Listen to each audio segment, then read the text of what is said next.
Iran America अमन मुआहिदा हो गया और आबना हुर्मुज़ की नाकाबंदी भी ख़त्म हो गई। लेकिन सवाल ये पैदा होता है कि आबना हुर्मुज़ में ईरान की जानिब से बिछाई गई बारूदी सुरंगें ये कैसे साफ़ होंगी और इनकी सफाई में कितना वक्त लगेगा, और इसके बाद मुकम्मल तौर पर तिजारत की बहाली में कितना वक्त लग सकता है। इस बारे में अज़हर अली ख़ान से बात करते हैं। अज़हर भाई, हज़ारों की तादाद में बारूदी सुरंगें बिछाई हुई हैं आबना हरमुज़ में ईरान ने, तो कितना वक्त लग सकता है इनकी सफाई में, और कैसे ये आबना हरमुज़ से बारूदी सुरंगें साफ़ कर ली जाएंगी? आदिल भाई, जो अमन माहिदा है वो हो गया। उसके बाद ईरान की जितने भी बंदरगाहें थीं उनकी जो नाकाबंदी बहरी तौर पे की हुई थी अमेरिका ने, वो भी अब ख़त्म कर दी है। और उसके बाद अब ये इम्प्रेशन आ रहा है कि तिजारत बहाल हो गई है। ऐसा है भी, लेकिन अभी बहुत महदूद है, क्योंकि वहाँ पर बारूदी सुरंगें हर तरफ बिछी हुई हैं। आबनाए हुर्मुज़ के दोनों तरफ बारूदी सुरंगें हैं और उनका एक जाल बिछा हुआ है। और वो बारूदी सुरंगें मुख्तलिफ़ किस्म की बारूदी सुरंगें हैं। एक बारूदी सुरंग के बारे में आपको मैं बताऊँ कि वो एक तरह का मकनातीस है। जब भी कोई जहाज़ उसके करीब आता है तो तो वो खुद ही जो है ना उसकी तरफ लपकती है और उससे जाके जो है ना वो चिमट जाती है या उसे तबाह कर देती है। हाँ, और जैसी वो उससे टकराती है एक तबाही हो जाती है। और जहाज़ के किसी भी हिस्से को आप समंदर में तबाह कर देना तो वो उसको डूबना ही डूबना होता है, उसको बचाना बहुत मुश्किल हो जाता है। तो ये जिस ज़ाविये से भी टकराएगी ये बारूदी सुरंग उसको तबाह कर देगी। और जितना बड़ा वेसल होगा ज़ाहिर है नुकसान उतना ज़्यादा होगा, सामान का भी और ख़ुद जहाज़ का भी, लोगों का भी। अच्छा, अब मामला ये है कि इन्होंने जो बारूदी सुरंगें बिछाई हैं ईरान ने बहुत ही तरीक़े से बिछाई हैं, बहुत ही मनसूबाबंदी से बिछाई हैं। इसके एरिया के बारे में कहते हैं कि 14 पेरिस अगर हम एक तरफ कर लें, पेरिस जैसा शहर 14 रख दें तो उतने रकबे पर ये सारी बारूदी सुरंगें बिछाई गई हैं। अब इसके बारे में पहली असेसमेंट उन्होंने ये कही थी, जो पेंटागन ने दी थी डोनाल्ड ट्रंप को। उन्होंने कहा था कि ये 6 महीने लग सकते हैं, 6 माह लग सकते हैं इन बारूदी सुरंगों की सफाई में, जब कभी भी हमें साफ करनी। 6 माह तक आज़ादाना तिजारत नहीं हो पाएगी। हाँ, लेकिन अब जो है ना इन्होंने दोबारा एक असेसमेंट की है, क्योंकि उस वक्त वो वॉर जोन था, उस वक्त लड़ाई हो रही थी, तो वो उन चीज़ों को कैलकुलेट करके 6 महीने उन्होंने कहे थे। और उसके बाद अंदाज़ा था कि 6 महीने क्या, वो 6 साल में भी नहीं हो पाएगा, जिस तरह ईरान की वहाँ पे गिरफ्त थी मजबूत। अब उन्होंने कहा है कि मामला चूंकि सब सही हो गया है, हम जाएंगे आराम से ढूंढेंगे, देखेंगे, हरकत हो सकती है वहाँ पर। ढूंढ जो सकते हैं हम बारूदी जाके। सुरंगें ढूंढने वाले हैं उनकी, तो उससे हो सकता है कि कुछ टाइम कम लगे। जी, वो अब कह रहे हैं 2 माह लगेंगे। अच्छा, जी लेकिन 2 माह भी तो अरसा है ना। जी, 2 माह काफ़ी अरसा यानी है। 2 माह तक भी आज़ादाना तिजारत तो नहीं हो पाएगी। जी बिल्कुल। और शिपिंग कंपनीज कह रही हैं कि हमें पहले जैसा होने में ना तकरीबन 5 से 6 माह लग जाएंगे। 5 से 6 माह हम फिर बिल्कुल हमारे जहन से खौफ निकल जाएगा, दिल से खौफ निकल जाएगा कि यहाँ बारूदी सुरंग थी, वहाँ से कोई ड्रोन आ रहा था, वहाँ मिसाइल आ रहा था। तो ये सब होने में 6 माह लग जाएंगे, सफाई में 2 माह लग जाएंगे। और इसमें कुछ ऐसी बारूदी सुरंगें भी हैं जिनको ड्रोन्स के ज़रिए ढूंढा जाएगा, अंडर वाटर ड्रोन्स छोड़े जाएंगे। इसके साथ साथ सुनार से ढूंढा जाएगा, यानी आवाज़ से सुना जाएगा उसको।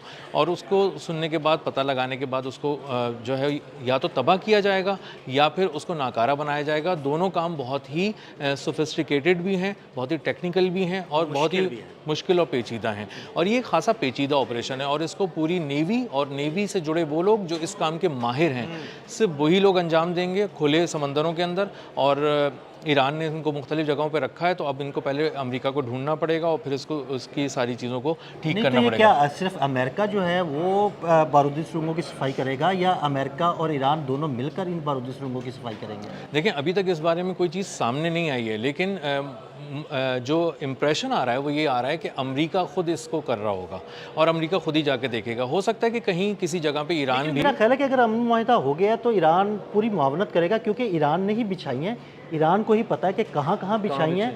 और कुछ बारूदी सुरंगों के बारे में ये भी सुना है कि वो रिमोट कंट्रोल बारूदी सुरंगें हैं, उन्हें आसानी से जो है ना वो रिमोट के साथ जो है ना वो सतह आप पर लाया जा सकता है और उन्हें नकारा बनाया जा सकता है। तो ऐसी भी हैं। तो मेरा ख्याल है कि ईरान की मुआवनत के बगैर तो शायद 2 माह तो कम है, फिर ज़्यादा अरसा लग सकता है। ईरान की कुछ बारूदी सुरंगें ऐसी हैं जो जीपीएस कनेक्टेड हैं और वो जीपीएस के ज़रिए चलती हैं, तो यानी आप उनको चला रहे होते हैं, यानी ईरानी पासदारान इनकलाब। तो ज़ाहिर है वो सुरंगें तो जो बारूदी सुरंगें हैं वो तो उनकी सफाई ईरान करवा देगा।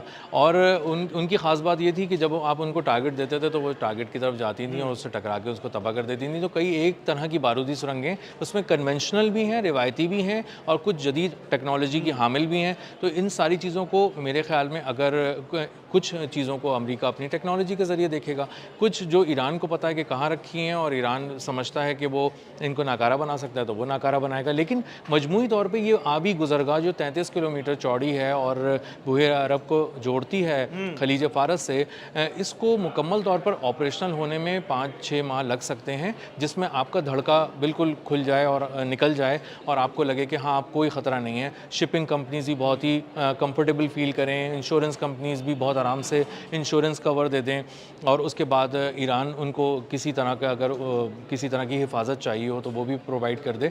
तो अभी मुज़ाकरात हो रहे हैं और असल मुज़ाकरात अब शुरू हुए हैं, जो आज पहला दौर है। तो उसके बाद वो देखेंगे कि इसकी मज़ीद तफसील क्या हो सकती है इस हवाले से, और उसके बाद हो सकता है कि ईरान और अमेरिका मिलकर ही काम करें, और हो सकता है कि कुछ जगहों पे अमेरिका अकेले ही चीज़ करे। तो अगर अज़हर भाई अभी अगले 2 से 6 माह का अरसा अगर हम देखते हैं कि ये 2 से 6 माह का अरसा लग सकता है उनकी सफाई में, तो तब तक तिजारत किस नहज पर बैठेगी? क्या तब तक तेल की तरसील उस तरह से मुमकिन हो पाएगी कि नहीं हो पाएगी?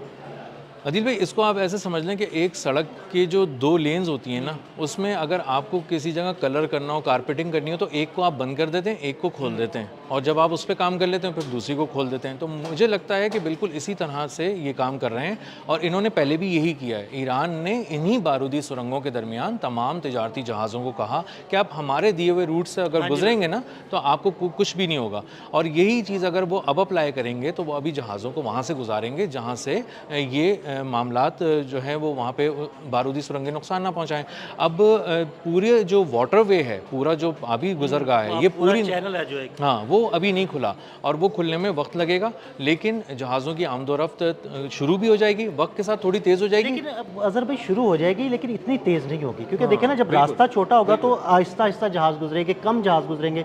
हो सकता है कि रास्ता इतना छोटा हो कि एक दफ़ा वो कहें कि जी आप आने वाले जहाज़ आ जाएँ, वो गुजर जाएँ, फिर जाने वाले गुजरे। जिस तरह पहले आबरा हुर्मुज़ में एक वसी इलाका था, वहाँ से जहाज़ आते थे जाते थे, तो अब मुझे लगता है कि वो अभी इतनी स्पीड अप नहीं हो पाएगी। जी, अगर हम इसको सड़क की 2 लेन समझ लें तो समझें एक बंद है और एक खुली है, तो तो वो फिर ट्रैफिक फिर स्लो हो जैसा जाता है ना? जी स्लो हो जाता है। और इसके बारे में एक रिपोर्ट भी थी कि कितने जहाज़ फंसे में, तो उन्होंने कहा पूरे बहरे अरब में, खलीज ओमान में और खलीज फ़ारस में तकरीबन 2000 बड़े तिजारती जहाज़ फंसे हुए हैं, और उसमें 20,000 अफराद सवार हैं, और ये एंजाइटी का भी शिकार हो रहे थे, बम भी देख रहे थे, ड्रोन्स को भी अपने ऊपर देख रहे थे। तो इन्होंने बहुत समंदर में मुश्किल जिंदगी गुजारना कोई आसान थोड़ी। जी, घर वालों से दूर, पसंदीदा खानों से दूर, अपनी जो भी मसरूफियात हैं उससे दूर, हर वक्त सिर्फ आसमान पर देखते रहना कि ड्रोन्स कब आ रहे हैं और किस जहाज़ को तबाह कर रहे हैं, और कोई जहाज़ बगैर इजाज़त के ईरान से गुजरा तो वो ईरान ने उसका क्या हशर किया। जब आप ये समंदर में खड़े होकर देख रहे हैं तो आपकी हिम्मत ही नहीं हो पा रही कि भाई कि किस तरह से हमारे साथ हमारा क्या हाल होगा आने वाले दिनों में।